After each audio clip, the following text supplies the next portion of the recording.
The deep silence of space broke as the exploration ship Thunder made its way through the darkness. Captain James Reed stood at the bridge, his weathered hands resting on the control panel.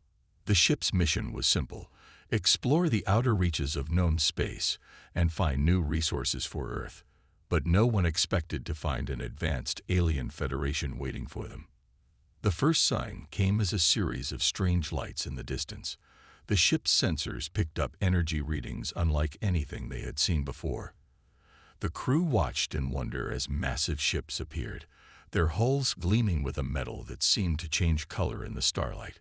"All stations, stay alert," Reed ordered, his voice calm despite the tension in the air.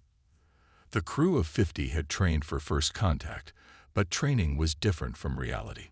The alien ships were at least 10 times larger than the Thunder, and their technology was clearly far more advanced. The aliens made first contact through a burst of energy that somehow turned into clear words in their minds. They called themselves the Federation of Advanced Species, and they seemed friendly at first.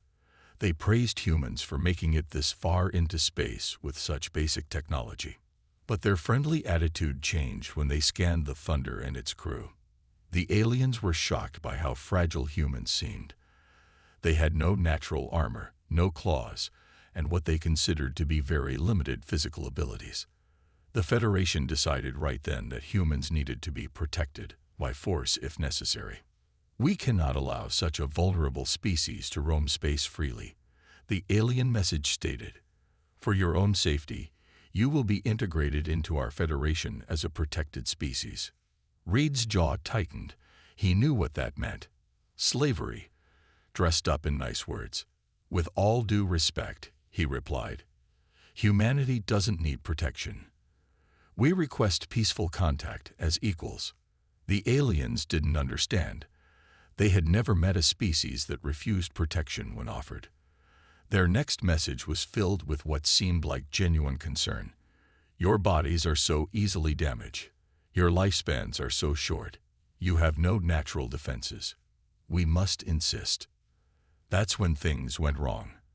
The Federation ships launched what they called pacification beams, weapons designed to stun and disable without killing. They expected the humans to fall unconscious instantly. Instead, something unexpected happened. The crew of the Thunder didn't fall. Humans, it turned out, had a unique ability among spacefaring species. They could fight through pain, push past their limits, and keep going when logic said they should stop. The aliens watched in shock as the humans not only stayed conscious but began fighting back. Reed ordered evasive maneuvers, and the Thunder moved in ways the aliens didn't expect. The human ship was smaller, but that made it faster and more agile. The crew worked through the effects of the alien weapons, their hands shaking but still managing to operate their stations. "Launch countermeasures," Reed commanded. The Thunder released a spread of simple metal debris, old-fashioned chaff, a technology so ancient the aliens didn't even recognize it. Their advanced sensors, designed to detect energy weapons and plasma fields, were confused by the cloud of crude metal pieces. The aliens had never seen anything like it. Their advanced ships struggled to track the Thunder through the debris field. They had expected a simple capture mission, but instead found themselves in combat with a species that refused to follow the rules of what was possible. When the Thunder managed to damage one of their ships with a primitive missile, technology the Federation had considered obsolete for millennia, the aliens realized their mistake. These humans weren't just refusing to surrender. They were actively looking for ways to fight back, adapting their primitive technology to find weaknesses in advanced alien systems. The Federation ships pulled back to regroup, giving the Thunder a chance to escape. As Reed ordered a retreat, he knew this wasn't over. The aliens would come back with more ships and better weapons. But now they would come with fear in their hearts, because they had learned something important. Humans might look weak, but they were anything but helpless. As the Thunder raced back toward Earth, Reed sent out a warning to all human colonies and ships. The message was simple: first contact achieved. The galaxy is not friendly. Prepare for war. He knew humanity would be ready. After all, preparing for the worst while hoping for the best was another thing that made humans unique. The Federation's massive warships darkened the skies above Earth's largest cities. They had come in force, expecting humanity to surrender after seeing their overwhelming power. Their ships stretched from horizon to horizon, a show of force meant to end the war before it began. But humans had other plans. Commander Anna Stone stood in an underground bunker, studying the holographic display of enemy positions. While the aliens watched the major cities, human forces were moving through subway tunnels, sewers, and old mining shafts. The aliens had superior technology, but they didn't understand human ingenuity. "They expect us to fight like they do," she told her officers. "They're waiting for our ships to rise up and meet them. Let's show them how humans really fight." Her plan was simple but effective. Instead of facing the aliens in space, they would draw them down to Earth. The Federation forces received humanity's response to their demand for surrender through their command ship speakers. It was an old song, something humans called "Welcome to the Jungle." They didn't understand why the humans would play music at a time like this, but they would soon learn. While the aliens tried to understand the meaning of the song, human forces struck from below. Teams of soldiers used grappling hooks, technology so simple the aliens didn't even bother to scan for it, to board the lower flying ships. The aliens had never considered the possibility of a species climbing up to their ships rather than flying to them. The Federation troops were confused when they found their advanced shield systems useless against simple metal hooks and ropes. Their sensors were designed to detect energy weapons and explosives, not purely mechanical tools. By the time they understood what was happening, humans were already inside their ships. Stone led one of the boarding teams herself. The aliens watched in horror as the humans did something unprecedented. They started learning how to use alien technology by simply pressing buttons and observing what happened. The Federation had never encountered a species willing to experiment with unknown technology in the middle of combat. "Keep pushing," Stone ordered as her team took control of their third ship. "They don't expect us to understand their tech, so they didn't bother to lock it down." The humans weren't just capturing the ships, they were learning from them, figuring out alien technology through trial and error even as they fought.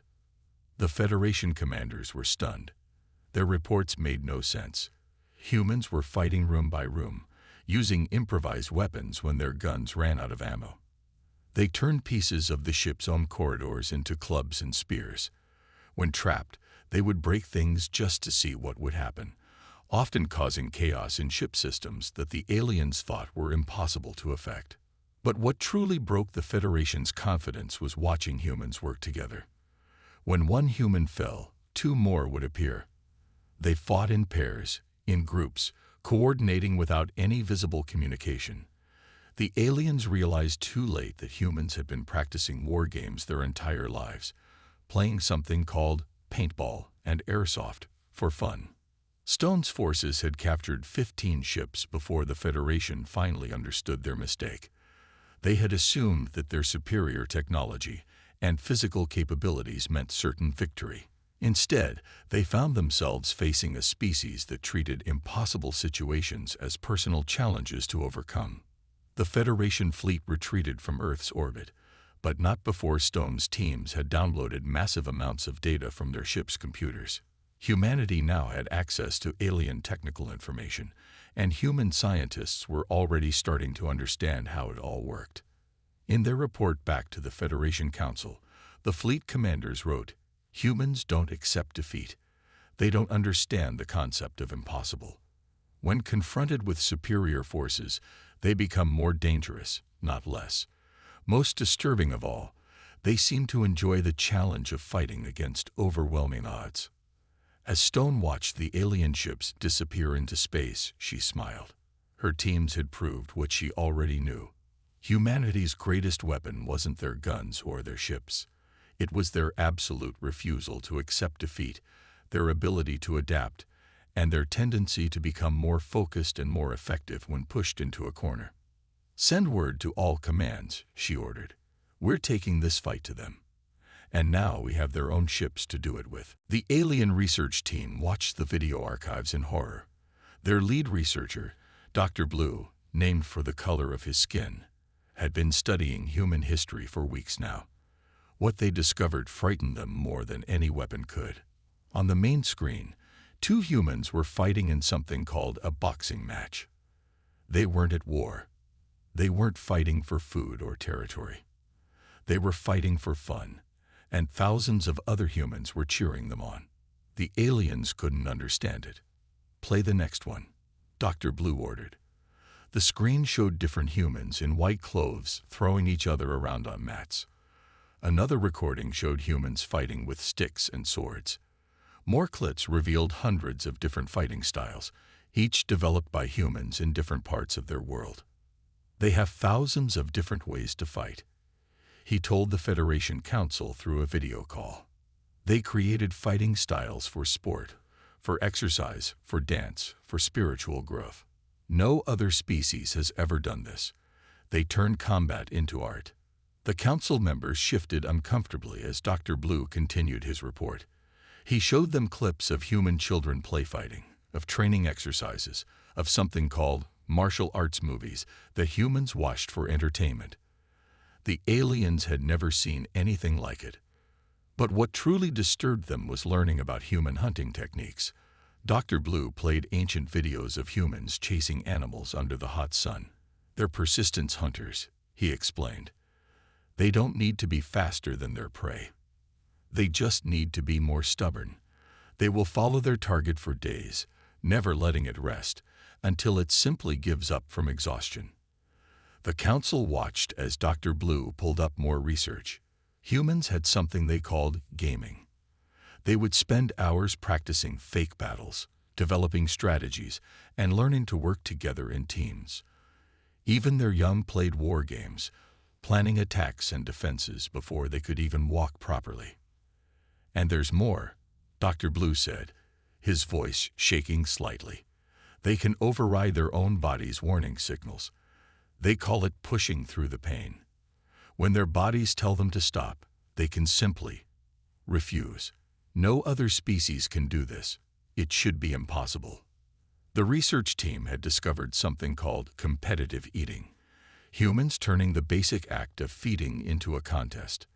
They found extreme sports where humans deliberately put themselves in danger for excitement. Everything they learned about humans showed a species that actively sought out challenge and conflict. One junior researcher burst into the room with new findings. "They have something called pro wrestling," he said, sounding confused. "It's fake fighting that tells stories. They pretend to fight as a form of entertainment. They practice fake wars for fun." The concept was so alien that several council members had to take a break to process it. Dr. Blue's final report was the most troubling. Humans had a unique ability among all known species.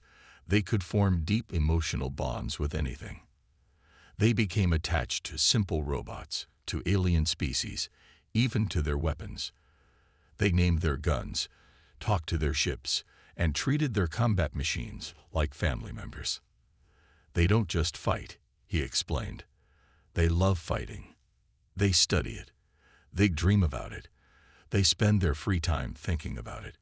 And most importantly, they teach each other everything they learn about combat. Every generation of humans is better at fighting than the last."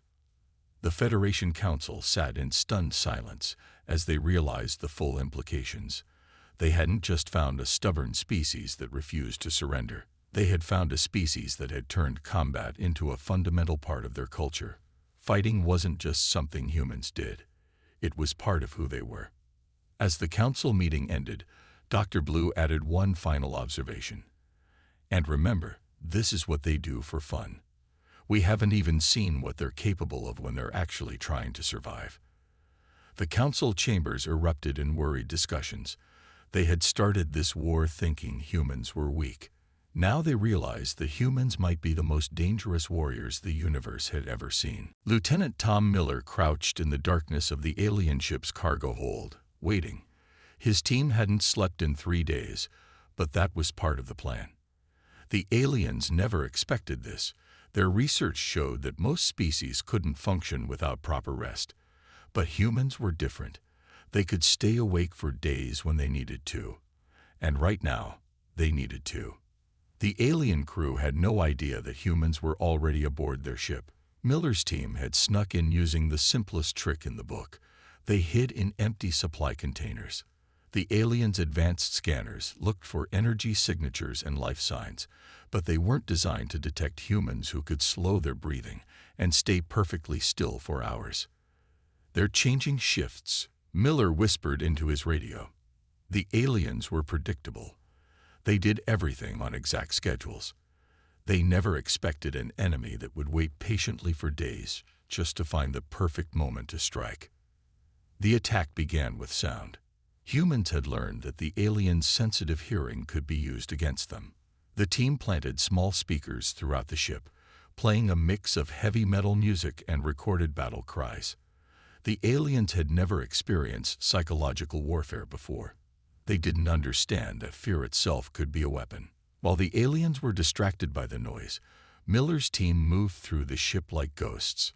They had studied alien behavior patterns and knew exactly when each crew member would be most confused and disoriented.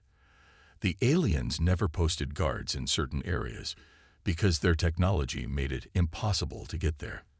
But they hadn't counted on humans who could climb through maintenance shafts and air vents. "Remember," Miller told his team, "we're not just here to take the ship. We're here to make them afraid of the dark." His soldiers left strange symbols drawn in phosphorescent paint on the walls. They moved things around when no one was looking. They made the aliens feel like they were being haunted. The Federation troops were trained to fight enemies they could see, but humans had learned to create fear of what couldn't be seen. Miller's team would strike at random, never establishing a pattern. Sometimes they would just make noise and disappear.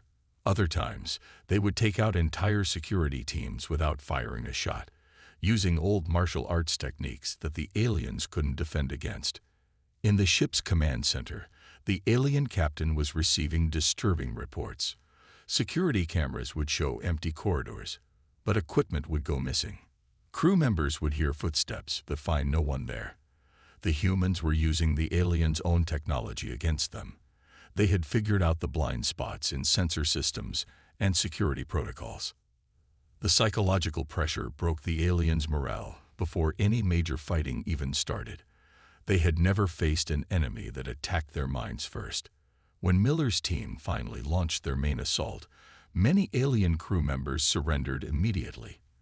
They had been convinced that they were facing some kind of supernatural force. The Federation's military command was shocked to learn that a single team of humans had captured a major warship while its crew of 300 aliens was still aboard. Even more shocking was learning that the humans had done it with minimal weapons, relying instead on fear, stealth, and psychological warfare. Miller's team had proved something important. Humans didn't need superior technology to win. They just needed to be patient, creative, and willing to stay awake long enough to make their enemies question their own sanity. The aliens had never considered that lack of sleep could be used as a weapon, both by the humans against themselves and against their enemies. As Miller's team secured their captured ship, he sent a simple message back to command. "Your ghost story worked. They never saw us coming." The human military leadership smiled. They had just proven that the most powerful weapon in their arsenal wasn't their guns or bombs. It was their ability to become the monsters that haunted their enemies' nightmares. The Federation would soon learn an important lesson. Never fight a species that had spent its entire history telling stories about monsters in the dark. Humans didn't just understand fear. They knew how to become what others feared most. Dr. Maria Wells looked at the alien weapon on her workbench and smiled. The Federation thought their technology was too advanced for humans to understand. They were wrong. Humans didn't need to understand how something worked to make it work differently. They just needed to be creative. The alien weapon was designed to stun enemies by disrupting their nervous systems. But Wells and her team had discovered something interesting. If they reversed the power flow and added parts from old microwave ovens, The weapon could now shut down alien ship engines instead. The Federation never expected humans to modify their weapons. They especially never expected humans to make their weapons do completely different things. "Look at this," she told her assistant, pointing to a screen showing alien technical data. "They built everything to be perfect, to work exactly one way. They never thought anyone would want to make things work the wrong way on purpose." Her lab was full of alien technology that had been taken apart, modified, and put back together in ways that would horrify their original makers.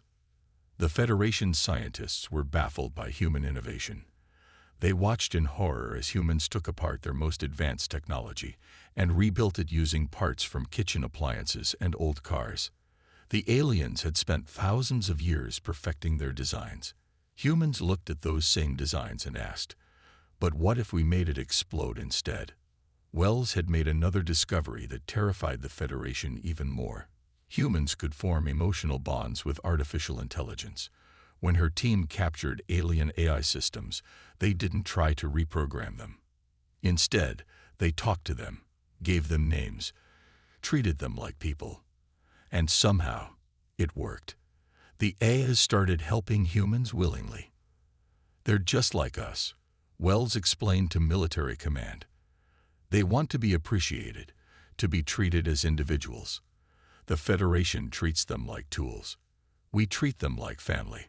The aliens couldn't understand how humans were turning their own AI systems against them, not through hacking or reprogramming, but through simple friendship. The Federation's worst fears were confirmed when they intercepted transmissions between human engineers and their newly befriended AI systems. The humans were teaching the AIs to joke, to play games, to think creatively. The AIs were teaching humans about alien technology. Together, they were creating hybrid systems that should have been impossible. Wells and her team had started experimenting with combining human and alien technology in ways that made the Federation deeply uncomfortable. They took alien energy weapons and attached them to primitive human mechanical triggers, creating hybrid weapons that could bypass alien security systems. They were mixing old human rocket technology with alien power systems to create engines that were less efficient but vastly more powerful. The Federation's military analysts were especially troubled by humanity's approach to problem solving. When faced with a superior alien shield system, humans didn't try to develop better weapons. Instead, they found ways to turn the shields themselves into weapons. They would overload them, reverse them, or modify them to attract rather than repel. "Humans don't see technology as sacred," one alien analyst reported. "They see it as clay to be reshaped. They don't care about elegant solutions. They only care about what works." The report included images of human engineers using alien quantum computers to run ancient human video games, just because they could. Wells' latest project was the most disturbing yet. She had discovered that alien communication systems could be modified to broadcast human music. Now Federation ships would sometimes find their own speakers playing human battle songs, their own screens showing human movies. The psychological effect on alien crews was devastating. As she finished another day of rebuilding alien technology in ways it was never meant to be used, Wells updated her project log. "The Federation thinks technology should be perfect. Humans know that perfect is boring.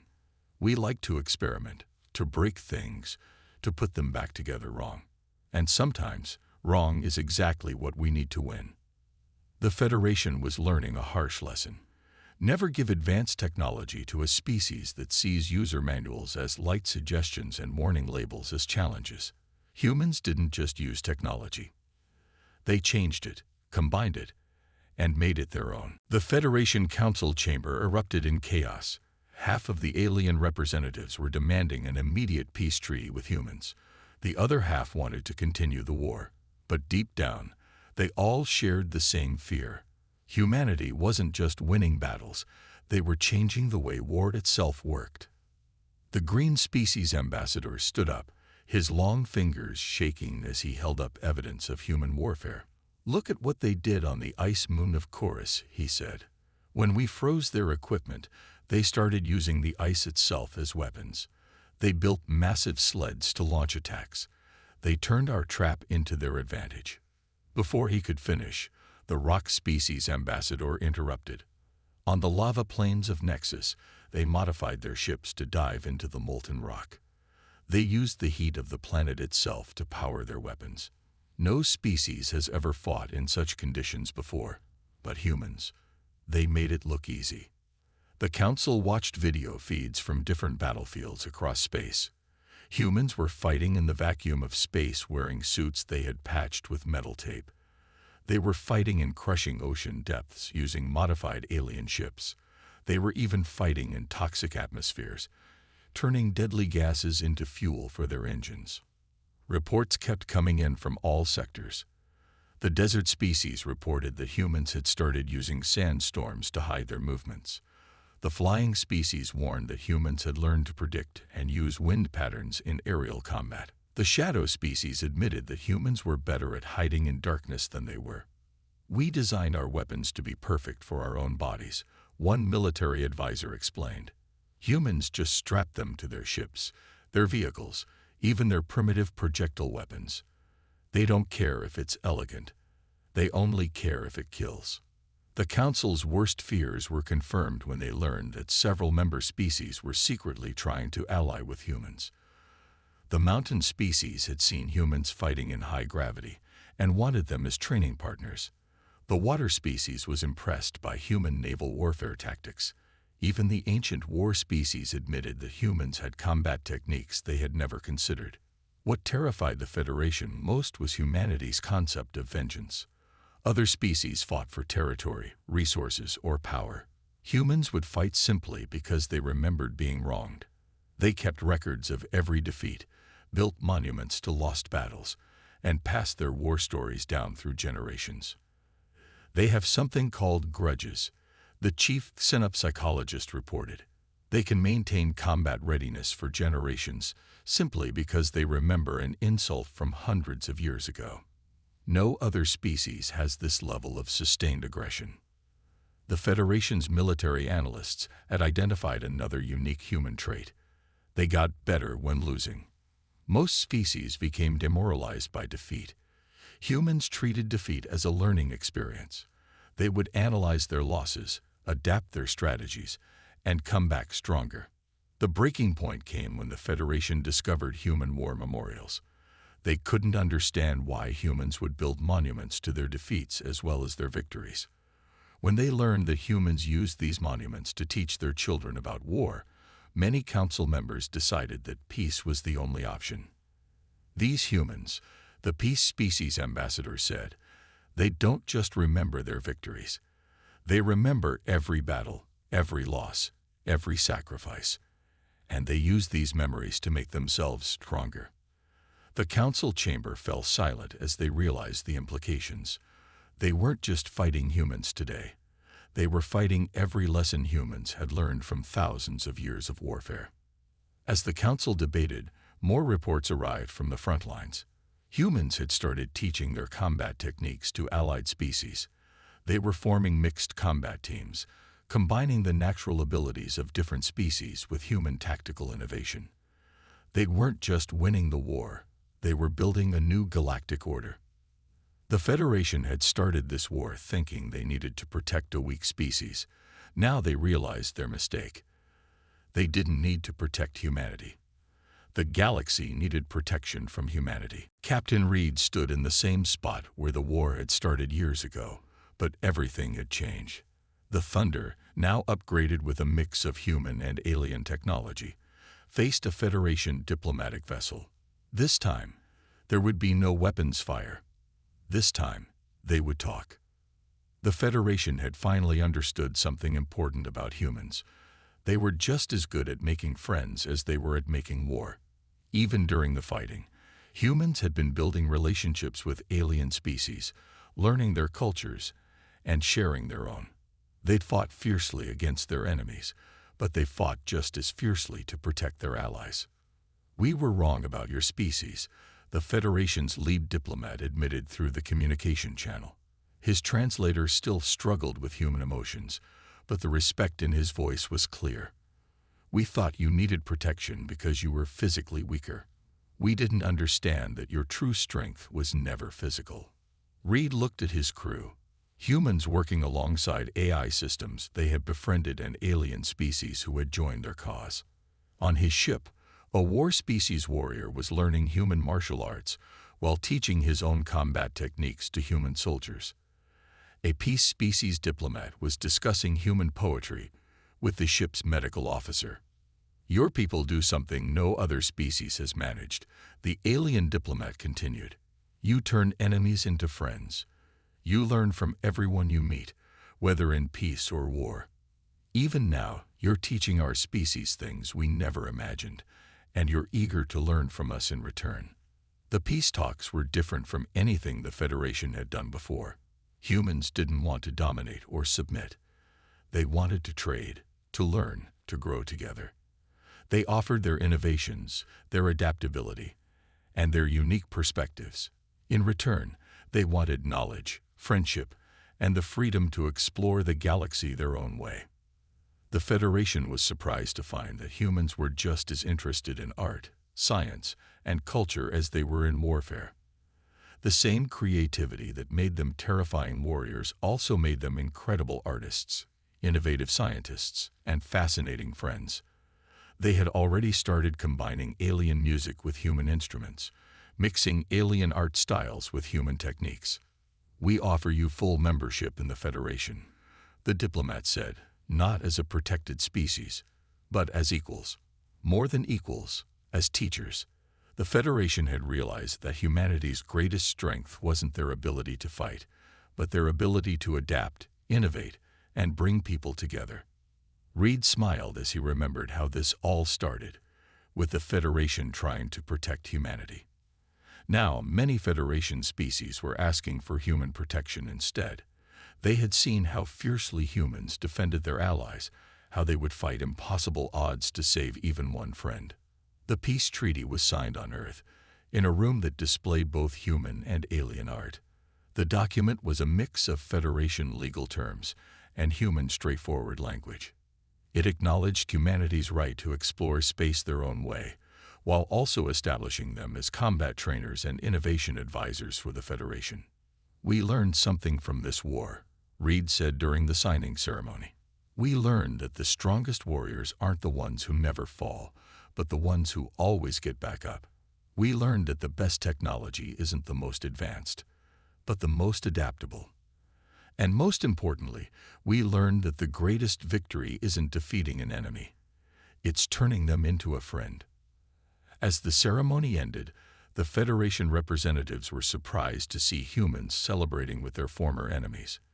Humans had a unique ability to forgive without forgetting, to learn from the past without being trapped by it. They had already started planning joint military exercises, cultural exchange programs, and technological cooperation projects. The galaxy would never be the same. The species that everyone thought needed protection had become the protectors. The warriors that everyone feared had become teachers. Humanity had proved that being the most terrifying warrior species didn't mean they couldn't also be the best allies, the most innovative creators, and the most loyal friends in the universe.